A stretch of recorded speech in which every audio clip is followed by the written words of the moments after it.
Os glicerídeos são um tipo de lipídio. Eles são formados pela reação do glicerol, que é um álcool com 3 átomos de carbono, e ácidos graxos, que são essencialmente ácidos carboxílicos. Vamos dar uma olhada aqui em alguns modelos que vão ajudar a gente a entender essa estrutura. Então, a primeira coisa que a gente está vendo é o glicerol. Termina com ol, é um álcool. E é álcool por conta da presença disso aqui, ó, a presença do OH, a hidroxila. Aqui a gente está vendo um ácido graxo, e ele é uma molécula longa, que tem mais de 10, mais de 12 carbonos. Então, algo bastante apolar, né? Não reage bem com a água. E aqui a gente vai ver a carboxila, olha só, C-O-OH. Isso é característico do ácido carboxílico. E aí, a gente vai perceber o seguinte, que esse hidrogênio vai reagir com essa hidroxila. E aí a gente vai ter a saída de uma molécula de água. Com isso, esse oxigênio vai se ligar diretamente ao carbono. Então a gente vai ter isso aqui, ó, repara bem. Eu vou puxar aqui uma linha e ela vai se ligar diretamente, veja bem, a esse carbono. Ó. E aí aqui eu tenho os muitos carbonos do ácido graxo, né? Então, essa reação acabou de formar para nós algo que na química nós vamos conhecer como éster. Então, esse aqui é um éster. Tudo bem?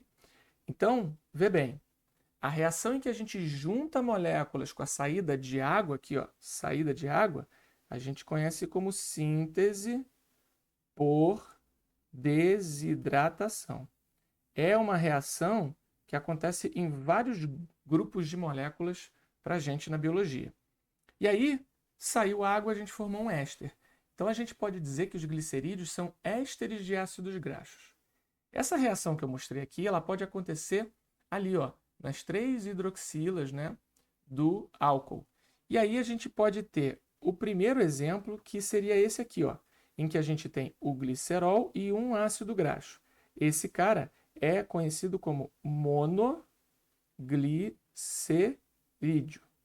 Esse aqui tem 2 ácidos graxos, ele é então um diglicerídeo. E esse aqui, ele apresenta 3 ácidos graxos, é, portanto, aquele que a gente vai conhecer como triglicerídeo.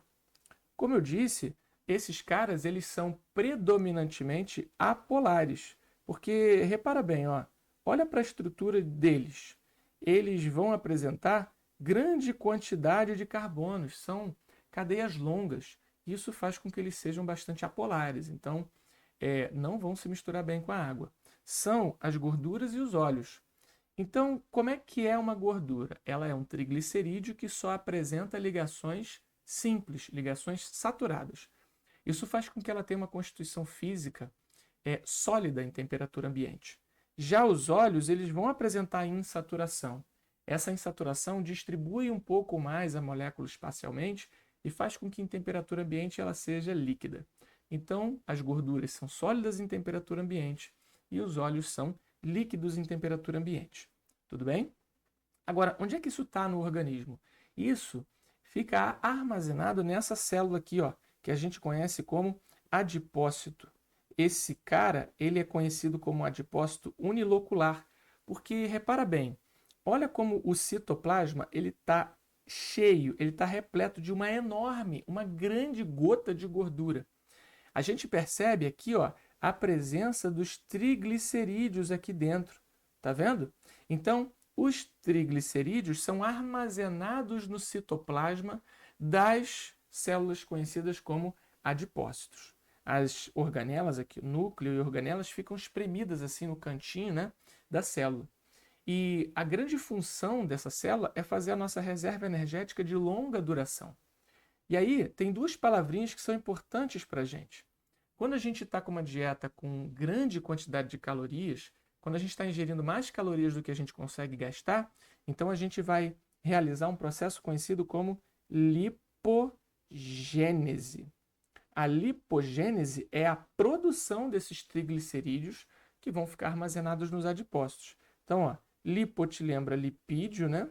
Gênese significa formação, significa início, produção.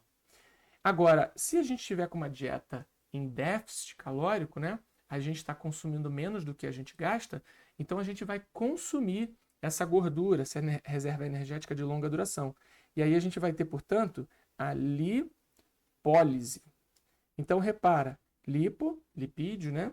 E lise significa quebra. Então, essencialmente, olha só, esse cara que eu estou desenhando aqui para a gente já conhece. É o glicerol, né? O álcool com 3 átomos de carbono. E aqui, ó, cada perna dessa daqui é um ácido graxo. E aqui eu tenho para nós, então, um triglicerídeo. Quando a gente está com uma dieta que tem grande quantidade de calorias superando o nosso gasto, a gente forma isso.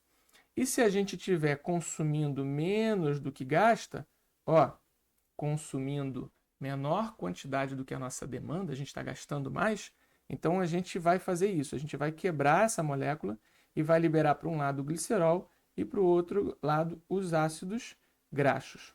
O glicerol vai seguir para uma via metabólica conhecida como gliconeogênese. Ele vai ser utilizado para fabricar uma nova molécula de glicose. Já os ácidos graxos, eles vão servir para que a gente possa movimentar lá o ciclo de Krebs. A gente vai fazer a beta-oxidação e vai fornecer acetilcoenzima A para o ciclo de Krebs e isso vai movimentar também a cadeia respiratória, tá? Então, gente, o que a gente viu aqui é o seguinte. A gente viu que os glicerídeos são um tipo de lipídios formados pelo glicerol e ácidos graxos. Se forem saturados, são as gorduras. Se forem insaturados, são os óleos, tá? E eles vão ficar armazenados nos nossos adipócitos, formando o nosso tecido adiposo ou a hipoderme. Ó, epiderme. Epi significa sobre. Então, epiderme é um tecido que está sobre a derme. Derme é um tecido conjuntivo. Epiderme e derme juntos formam um órgão pele. Abaixo da derme temos a hipoderme, que é o nosso tecido adiposo, muito importante para o corpo. Ele dá forma à estrutura do nosso organismo, né? Faz as curvas do nosso corpo e constitui a nossa reserva energética de longa duração. Show de bola? Bom, espero ter tirado as suas dúvidas e, como sempre, desejo para você, assim como para mim, excelentes estudos. Valeu? Até a próxima!